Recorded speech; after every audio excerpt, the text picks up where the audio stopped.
Hi, my name's Phil. I like talking about politics. And the EU Council this morning pulled out the groundhog and went, 3 more months of Brexit. So this is what I'd like to talk to you about, as well as a few of the little consequences and party politics going on and what we might do with this 3 months, including, well, now I suppose a likelihood of a general election. But first, if you find yourself enjoying the video, then please click the like button and subscribe to the channel.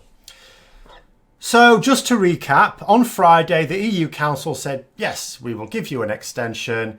We're just trying to decide what that would be. Now, what I thought at the time, and I said at the time, was, well, this is odd. They said they're waiting for Monday to see if we trigger a general election. So if we did vote for that general election, then the 3 months would sound fine, just to see if a general election would shake things up. I mean, there isn't a likelihood of that, but it might happen. I'll come to that. And if it didn't look like we were going to go for an early general election, then I thought, well, maybe then they're going to go, well, look, we're sick of you. Just have a year or 2 years or whatever. I know France, a few weeks ago, were mooting the idea of 2 years just so that we didn't have to keep granting extensions. Because at the end of the day, if we have a general election and it doesn't fundamentally change Parliament, then there's still going to need to be another extension at the end of January. Or we go out without a deal, which everyone says they don't want. So, except maybe Dominic Cummings. So that's why I was thinking, well, maybe a longer one. Now, what the EU Council have today done is said, right, have your 3 months, but before we've triggered a general election. So I'm thinking, well, what's changed since Friday then? And what it seems to be is this motion of the Lib Dems and the SNP. Now, I'd already talked about that. The Lib Dems and the SNP, for party political purposes, both benefit from an early general election, even if it returns a Boris Johnson government. Even if it results in Brexit, there is political advantage to both of those parties. But both of those parties say they're against Brexit, so it seemed a little odd, and certainly not exactly putting that ahead of their own party interests. Now, another thing did come up as justification for it. Someone was talking about, I don't buy it, but let me go through it anyway, just to explain my disdain for this notion. So apparently, now I don't doubt this part of it. So apparently, President Macron, of course, purely for domestic purposes, has to sound tough on it. He did the same in April and then went along with the extension begrudgingly. All right then, just this once. Because he has to look tough on it back home. But at the same time, back home as well, it doesn't do France any good for us to exit without a deal. So the notion is this, that President Macron said, look, I'll agree to 3 months if you have a general election or a referendum, whatever, but you must do something. Not promise to do something, because you did that last time. Donald Tusk said, please don't waste this time, and you just completely wasted it. You did nothing, apart from change Prime Minister to a complete arsehat. So, we want you to do something. General election or referendum. You're not going for a referendum, so it'll have to be a general election. And if you don't, I'm going to give you 2 more weeks to get your withdrawal agreement bill through. And apparently, the Lib Dems and the SNP have gone, oh, no. We must stop Brexit. All right, we'll agree to the general election. Now, they can't agree to the general election exactly on Boris Johnson's terms because Labour vote against it in the bill tonight, which they're going to, not the bill, sorry, the motion tonight under the Fixed Terms Parliament Act, and it fails. But, so the Lib Dems and the SNP agreed to a motion for general election on the 9th of December, which is even earlier, prevents Boris Johnson trying to ram his withdrawal agreement bill through in Parliament, because it's not possible to do it in that time. And that should tell you something, actually. So if Macron had agreed to 14 days, 2 weeks, that would be mid-November. Now, if there isn't enough time to get that bill through by, say, the 9th of December, well, with Parliament dissolving, there certainly isn't enough time in 2 weeks. So I don't really buy it. And I don't buy the idea that France would actually have done that, said the only extension I'm going to agree is 14 days. Because if they did that, then that's a definite no-deal Brexit, and I'll explain why. You might be thinking to yourself, well, if we've already had 1 week discussing the withdrawal agreement bill, that would effectively give us 3 more weeks. everyone keeps saying we only need about a month to do it anyway, with a reasonable amount of time. So that's enough time, isn't it? It's not enough time, no. And the reason is this. Boris Johnson didn't want there to be any scrutiny. And the reason is because he knows there's all sorts of terrors in it. I've already been talking about a few of them. And that the opposition parties will amend the hell out of it. He has already said that if it is significantly amended, particularly in certain regards, he will kill it. He'll kill it off himself. So as far as the EU Council are concerned, the withdrawal agreement bill has zero chance of going through. If it's amended, Boris Johnson won't support it. If it's not amended, the opposition won't support it. It can't go through. So that 2-week extension, I'm going to say, was a bluff.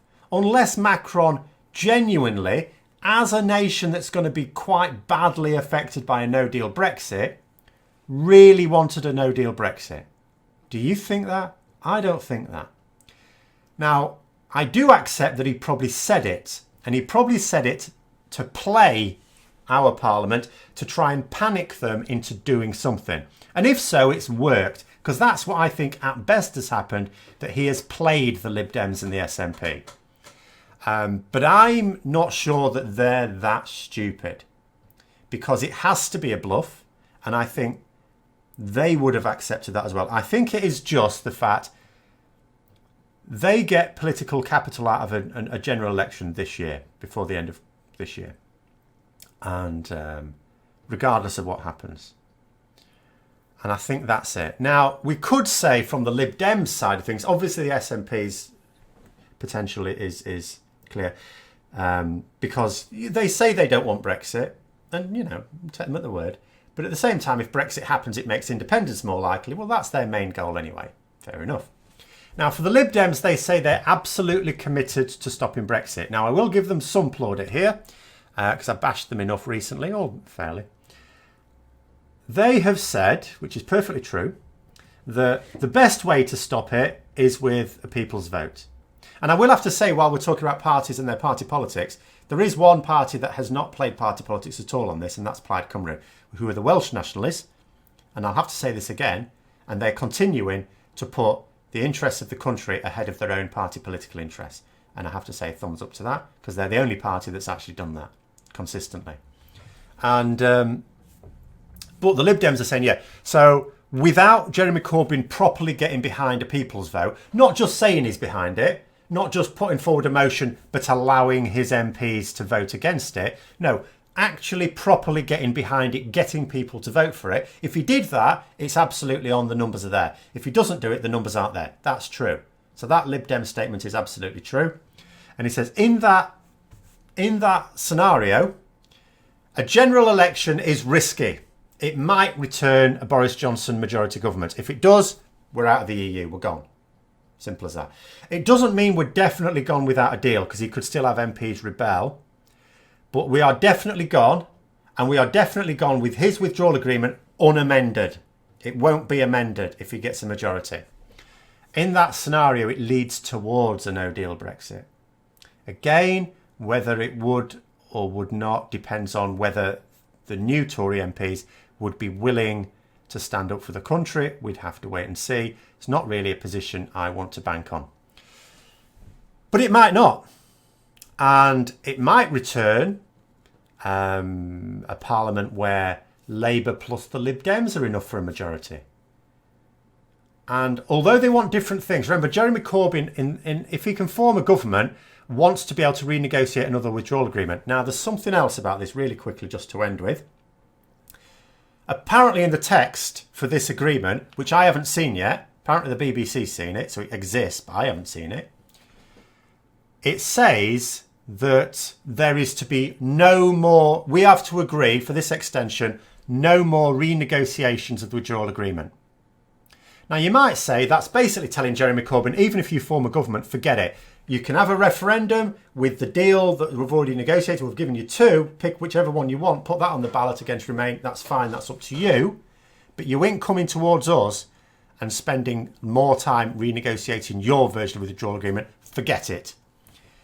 Now, you could say, fine, okay. The problem is that it pretty much said the same thing in the last one. So in April, when we got our October extension, it also said, I think it was like section 4, something like that, which of course I've read many times. It said that the time is not to be used for reopening negotiations on the withdrawal agreement. But that's what they did. So it's a bit like, you know, if they're saying it to make Jeremy Corbyn think, well, maybe I should just get behind a referendum then, I don't think that's going to work, because at the end of the day, if you say you're going to do a thing and then you don't, who really believes you when you say you're going to do the same thing again? So who's really going to believe that there is no potential? And it might be true. They might mean it this time, that they're not going to reopen negotiations, even if there's a different government. But because they did when they said they wouldn't already, I don't know. I certainly don't think Corbyn will be convinced of that. So the situation may well be a general election. There's going to be a vote tonight. That is going to fail. But then Boris Johnson said he's not going to support the SNP and Lib Dem motion because he doesn't want it amending. He's going to try and bring what they said was an almost identical bill before Parliament tomorrow. Now, it will remain to be seen if it can be amended or not. It should be amendable. But if not, and the Lib Dems and the SNP do vote for it, then we are just basically in the lap of the gods, because Labour won't be able to stop that. They've got enough numbers, the three of those parties have got enough numbers to get it through, because it'll just need a simple majority. It may be that the Lords try and amend it. There were certainly threats of that. That's possible. And if it does mean a general election in December, we'll have to see where the chips fall. But I'm going to say, if Boris Johnson ends up with a majority out of this, all you effectively do, if you're the Lib Dems or the SNP, more so the Lib Dems, they've got more, they're really playing Russian roulette over this. They shift the blame for what's been happening from Labour, who really have been culpable, to themselves. But anyway, that's the situation as it stands. Hope you found the video interesting. If you'd like to support the channel further, then please click the Patreon link for details. And until next time, I'll see you later.